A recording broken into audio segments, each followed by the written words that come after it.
când a plecat Cornel a avut o invitație la un festival la Bratislava.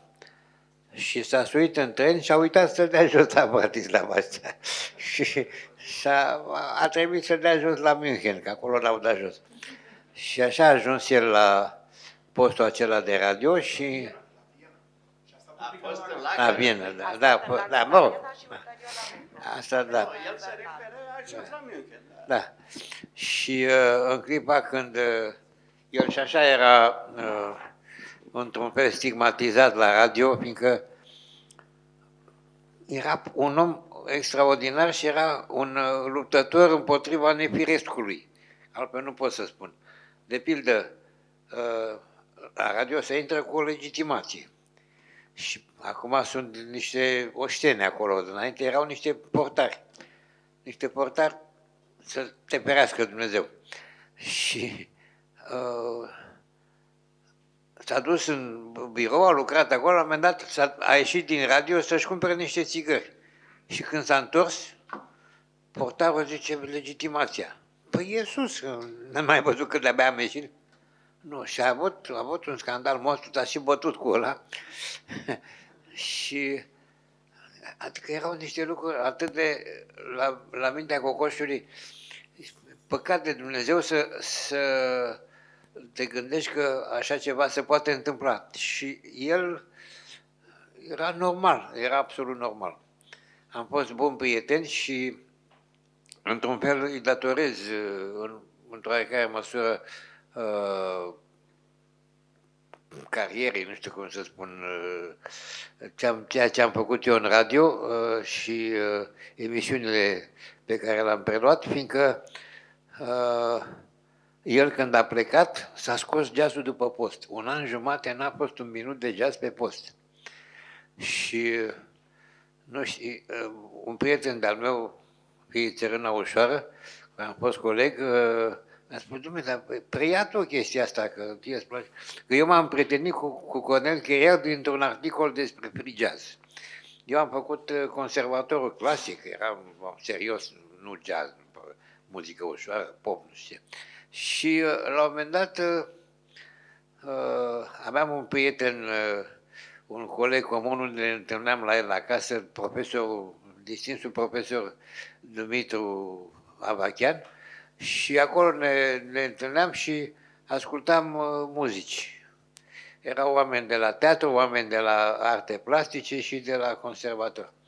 Și la un moment dat a fost un disc cu ceva free jazz și el avea un magnetofon, Dumnezeule, dacă l-ați vedea, se numea Iauza, era rusesc și era și magnetofon și pică până același timp. Da. Avea discul și da, și puneai rola și dacă puneai discul din aia și puneai rola și trecea. Dar interesant era că o bandă înregistrată pe Iauza nu se putea asculta pe alt magnetofon, fiindcă nu era un cabestan care să tragă banda cu viteză constantă, și trăgea motorul și când se mărea diametrul rolei, mergea mai repede. În fine. Și eu am dat un concurs la radio după ce am terminat conservatorul să mă fac maestru de sunet, regizor muzical. Și am dat eu și cu regretatul Florin Bogardo. Și bineînțeles că a luat Bogardo, că era mult mai pregătit decât mine în domeniul ăsta, avea și studiu acasă. Și pe mine m-au luat la o comisia de creație. Eram secretarul comisiei de creație. Și la un moment dat, ce s-a întâmplat? Fiind acum coleg într-un fel cu Chiriac, pe care îl admiram așa din afara cadrului legislativ al jazzului și al rockului domenii pe care el le reprezenta, și după ce am ascultat acel disc la Dumitru Avachian acasă, am scris un articol despre free jazz și l-am arătat lui Cornel Chiriac. Și el a fost foarte plăcut impresionat și de atunci am devenit prieten la Cataramă. Și mergeam și la băut îl mai duceam și pe brațe până la etajul 6, avea o casă, avea un apartament într-un bloc lângă Biserica Italiană, pe Bulevardul Maghieu. Și în clipa când el a plecat, un an jumate n-a mai fost nimic, un minut de jazz, cum vă spuneam, și a zis, cum să fac? Și am făcut o propunere către conducere, am zis să facem niște emisiuni, se numească Ciclul Jazz Românesc. Și conducerea a zis, bine, nu, fă 2 emisiuni de probă, să vedem despre ce e vorba. Și eu le-am făcut 4 emisiuni. Și a zis, dom'le, frumoase emisiuni, dar mai stăm deocamdată, nu dăm drumul. Eu între timp lucram la schemă. Vreau să vă spun că pe vremea împușcatului exista o revistă de radio tipărită. Unul de zice rocker a lucrat mult la ea și așa. Și tu ai scris aia cu mașina cu gazolină? Așa. Adică despre mine. Și, dom'le, revista aia era Biblie, era sfântă, n-aveai voie să te abazi de la ce scrie acolo. Numai dacă Supremul Ceaușescu avea vreo călătorie specială, atunci se putea umbla la revista de radio să nu o respecte. Acolo trebuia respectată cu sfințenie. Și la muzical, fiecare secție avea un om care se ocupa de schemă, adică ce scria acolo? Muzică ușoară de Nicolae Chirculescu, între ora 21:30 și 21:50, pe programul 1, să zice. Și eu mă ocupam de schemă la partea de muzică ușoară, că până la urmă așa am ajuns. De la capitolul creație am ajuns la redacția de muzică ușoară. Daniela Caraman Foțea a zis, vină domnule aici, am fost colegi și de liceu și de facultate, ea era șefa secției și, în fine. Și chestia este că după ce mi-au spus ăștia că bune emisiunile mele, dar să mai stăm, eu am făcut pe prostul și am băgat în schemă Ciclul Jazz Românesc. Și a zis, Lungu, stai că încă nu ți-am dat voie să dăm drumul la emisiune. Da, și am făcut iar pe prostul și am uitat să scot. Și a apărut. Mare scandal, beștelel, așa, dar a trebuit să respecte. Și era atât de pervers încât nu spuneau jazz românesc, spunea ciclul jazz românesc, deci trebuia să fie mai multe emisiuni. Și așa a reintrat jazzul pe post. Și s-a tot umflat până la un moment dat ambasada americană nu venea să creadă că există 400 de minute de jazz la radio, la un radio dintr-o țară socialistă. Așa. Nu, după fuga lui Cornel. Nu, după 70, da. După 70. Da. 71, cam așa. 71, da. Când începuse perioada aia. Da. Documente din iulie, da. Așa. Și... în Coreea de Nord. Da. Și mi-aduc aminte că în clipa când a plecat Cornel și el n-a fost cu minte. Aveam o secretară de redacție sau nu știu ce era, Madame Botez, celebra Madame Botez. Sau șefa secției. Așa, da. Și nu era femeie deșteaptă, dar era ochii cât sarmaua, asta era vorba ei, și era tot timpul în șucăr cu Cornel, nu se înțelegeau deloc. Și el când a ajuns la Europa Liberă, în afară de emisiunile Metronom pe care făcea, îl mai trăgea de gâlci, cum îl chema pe ăla, pe șeful de la... Nu, de la Europa Liberă. Noel Bernard făcea niște chestii cu el și el povestea cum e la radio, cu Madame Botez, Dumnezeule. Așa.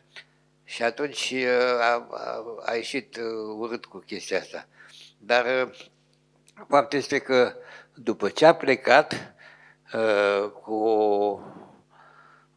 o criminală răutate, i-au spart biroul și au luat tot ce era în sertarele alea pe acolo, apucat să se facă un dicționar de jazz, avea un teanc de foi și toată ziua bătea la mașină, el era așa, și făcuse o mare parte din dicționarul ăla de jazz, a dispărut.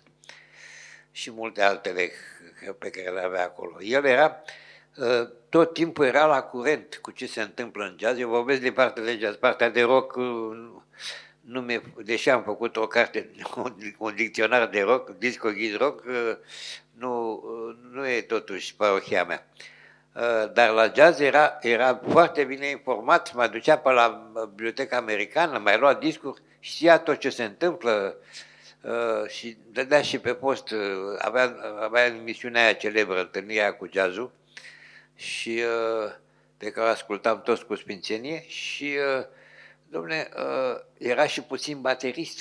Eu l-am văzut bătând la tobe, așa. Și a avut și niște emisiuni la televiziune unde îi prezenta pe ai noștri, pe cei mai buni și prieten cu Johnny, avea și niște expresii, mediocritate națională. Era un amor de băiat și a ajuns acolo și la un moment dat, nu știu cum s-a întâmplat, cred că a fost ucis de... Da, probabil că a fost un ucigaș plătit. Nu neapărat, nu s-a dovedit.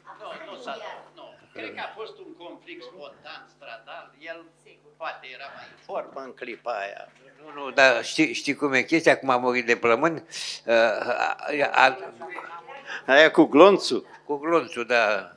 Adică el era încălzit, glonțul rece și atunci... Ai fost la clubul de jazz la Preoteas? Sigur că da. Hai, spune, pentru că ne aflăm aici. Aici l-am cunoscut și eu. Club făcut de Nea Mihai Berindei. Aici a cântat Ian Cicără și mi-aduc aminte că a făcut o chestie, el era un tip destul de solid, destul de înalt și băgase piciorul sub pian și când a cântat un vals ridica și pianul. 1, 2, 3, 1, 2, 3. A fost un club formidabil și la un moment dat, când erau lucruri mai importante, concerte mai mari, le punea în sala mare.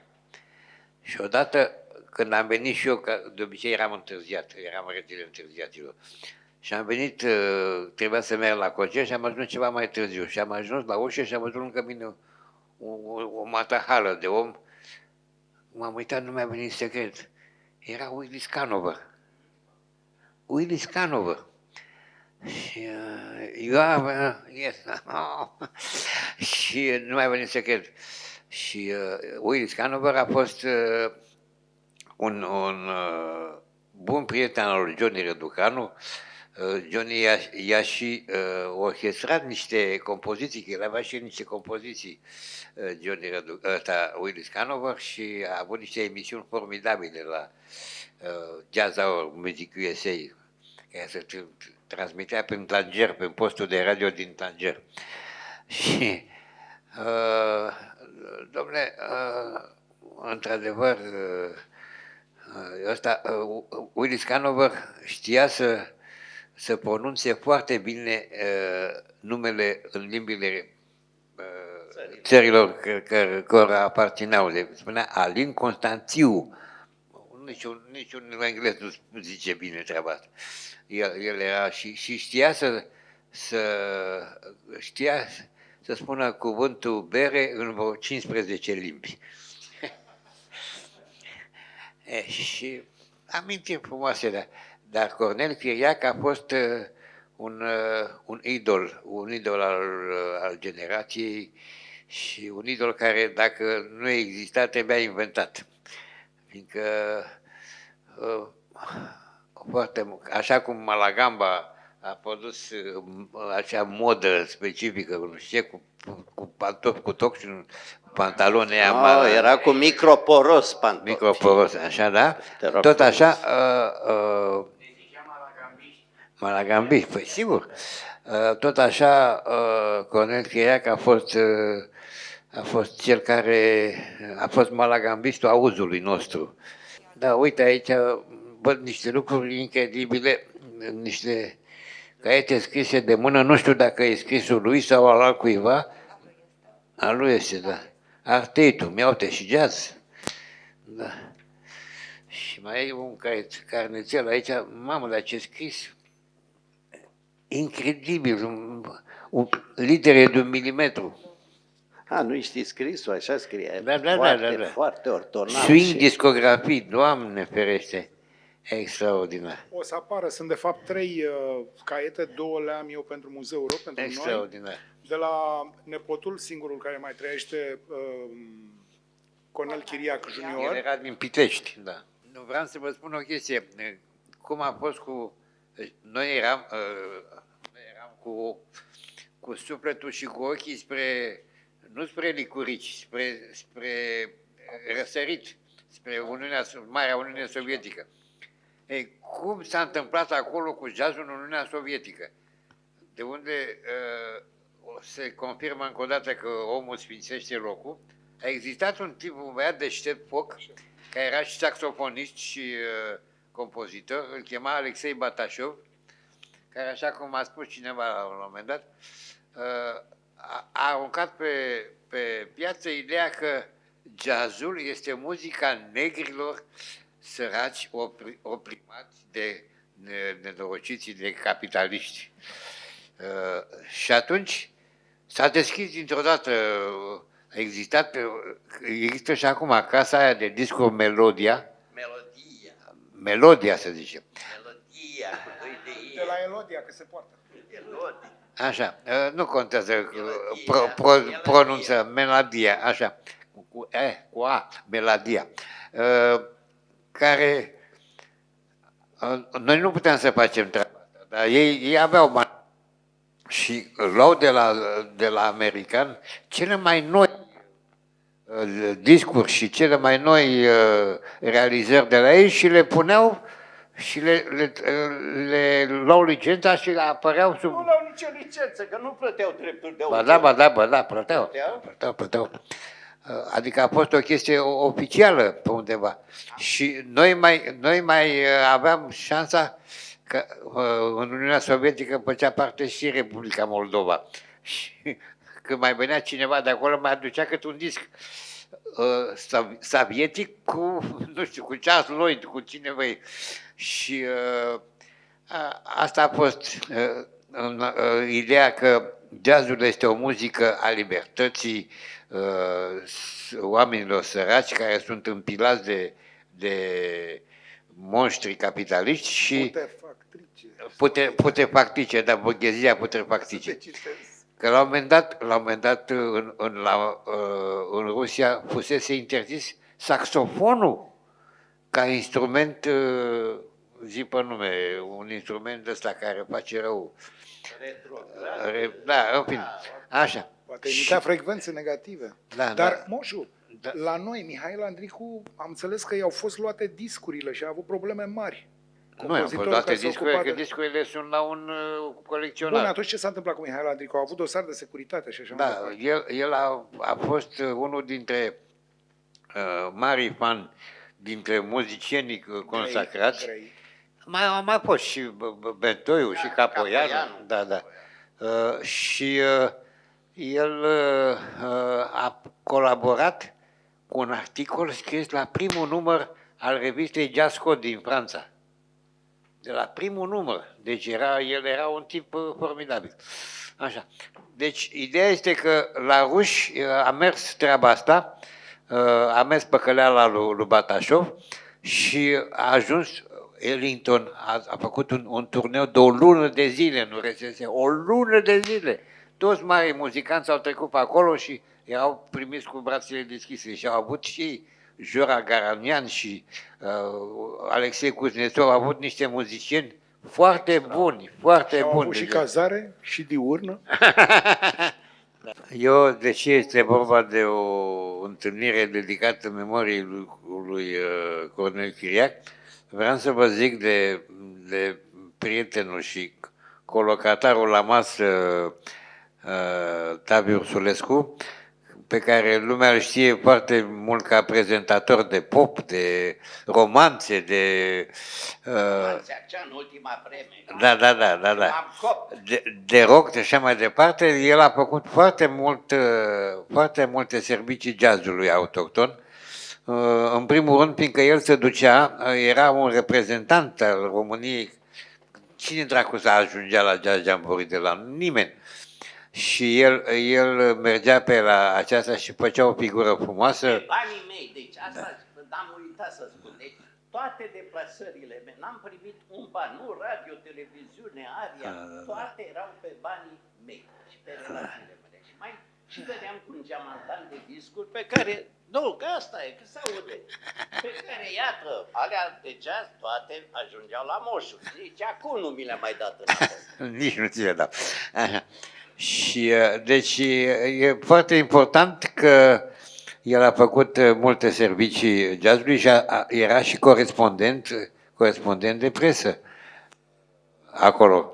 Fiindcă eu, de lunga mea existență, spre rușinea mea, am fost plecat de 4 ori din România. Odată în 90 la Chișinău cu buletinul și cu niște fani de-ai mei Deci acolo. tot după 90 și După 90, sigur că da. Păi eu am soră în America. Eu am fost, după ce a plecat sora mea, a venit un băiat simpatic, așa frumușel, un ofițer de ăsta de securitate, să mă treacă de limbă. Și dom'le, mă ducea la restaurant, îmi dădea să mănânc, să beau și eu mâncam și beam pe banii securității. Și că, de fapt, ce vrea să afle? Că erau niște băieți din radio care au ales libertatea. Și vrea să mă tragă de limbă dacă știu eu pe cine mai vrea să plece și nu știu ce. Și după vreo 4-5 de astea am zis, dom'le, oi fi matale cine oi fi, dar îți închipui că dacă cineva vrea să fugă mâine, se duce la lungul și spune, bă, eu vreau să fug, de unde să știu eu așa ceva? Știu de sora mea, dar de altcineva nu știu. Da, dar tu ai avut origine nesănătoasă. Nesănătoasă. Cine a fost tatăl tău? Da, a fost profesor la Institutul Teologic și dirijorul corului Patriarhiei timp de 55 de ani și acum se numește Corala Nicolae Lungu, corul Patriarhiei.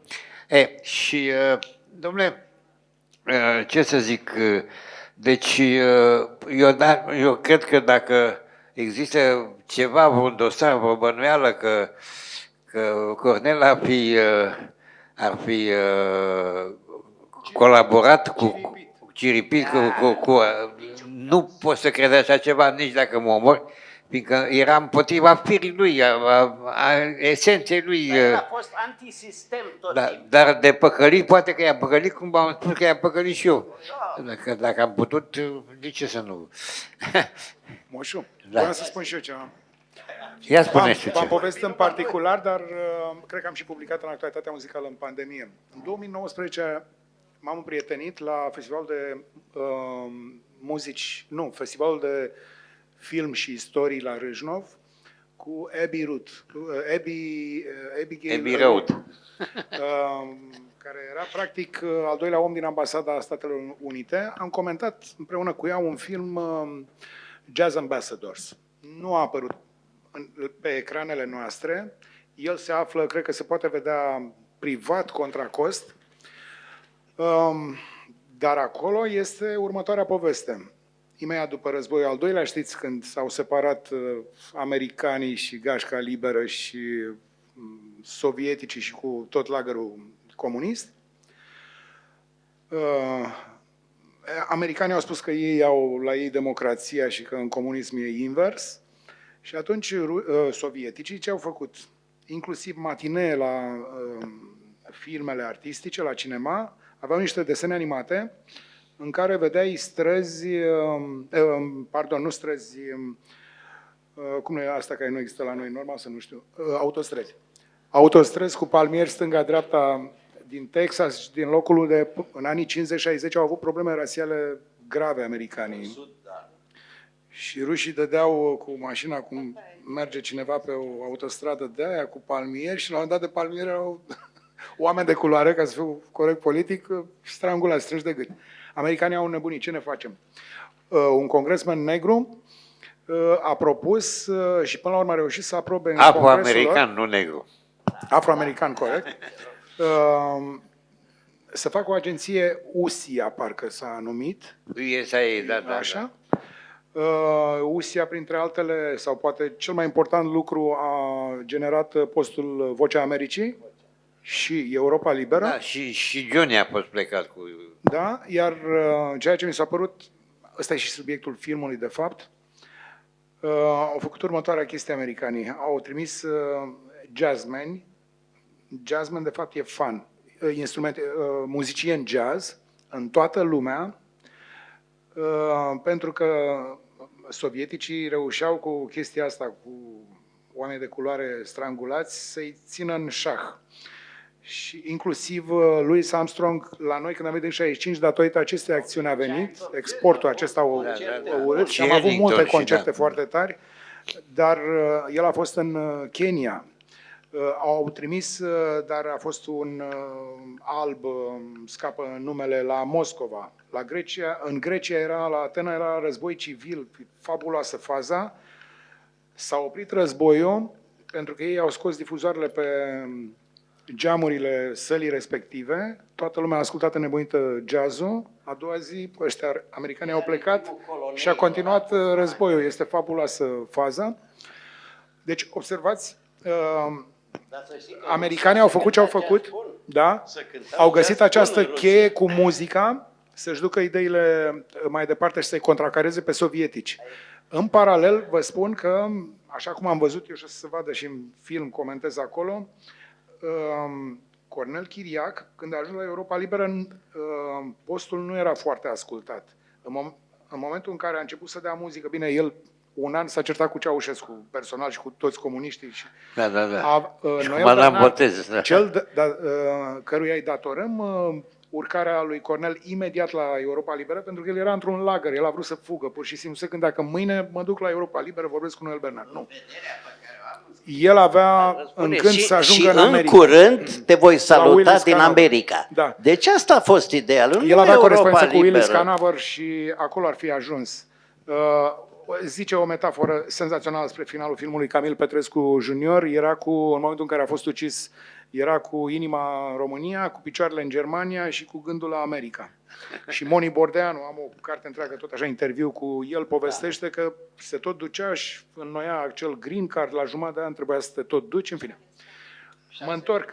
Ce credeți? Cornel Chiriac, una la mână, a deranjat redactorii, comentatorii politici ai postului, pentru că era mai acid decât ei. Oricum venise cu vești și cu nervi proaspeți, despre asta e vorba. Și tineretul era pentru el. Muzica a făcut mare lucru. Alt om uriaș plecat dintre noi care apare în film spune că el a început să asculte, Paul Grigoriu, că el a început să asculte Europa Liberă datorită lui Cornel Chiriac și muzicii. Nu-l interesa. El a și asistat la niște conferințe de lui Cornel aici, sus în sala mare, și după aia a început să asculte și celelalte emisiuni care erau. Europa Liberă îi datorează enorm lui Cornel Chiriac pentru că a ridicat foarte mult audiența. Știți despre ce înseamnă audiență și ce bătaie este pe ea astăzi. Nu mai știu exact anul, dar se poate verifica. Era încă președinte Iliescu. S-a făcut un mare pupat al pieții independenței, sau cum ca să citez. În ce sens? Mari, uriași redactori care trăiau de la Europa Liberă, dar au fost omagiați și alții care nu mai trăiau, gen Noel Bernard și așa mai departe. A fost o mare adunare la Cotroceni, au fost aduși acolo, decorați de președintele Iliescu, o acțiune foarte frumoasă. Am urmărit special toate... Și eu am fost... Toate, cum să vă spun, știrile care au urmat după. Nici nu s-a pronunțat numele lui Cornel Chiriac. De ce oară? Dar o să râzi în hohote, dar Iliescu a făcut să existe un pian în Casa de Cultură a Studenților. Cauza lui s-a adus. Bine, i-a ajutat pe Phoenix să fie primiți la Timișoara, la examene la Facultatea de Artă Plastică. Bine, au existat, cum vă spuneam, că revista aia Convingeri Comuniste, au existat în UTC, care erau partea de tineret de la PCR. A fost prim secretar. Da, au existat niște oameni, niște băieți deștepți Și, Ștefănescu și da, nu, dar a existat Paul Nanca, a existat Valerian Mare și a nu, existat... mă refer la cei primi Da, secretari. da, nu. Dar ăsta vorbesc de oameni care erau sub umbrela și de ei nu se lega nimeni și atunci își permiteau nici... Eu știu de la festivalul de la Sibiu, când venea Nancă și venea, domnule, nu era nicio problemă. Ei dădeau drumul la tot, adică unde se bloca, veneau ei și spunea, nu, domnule, zic eu așa.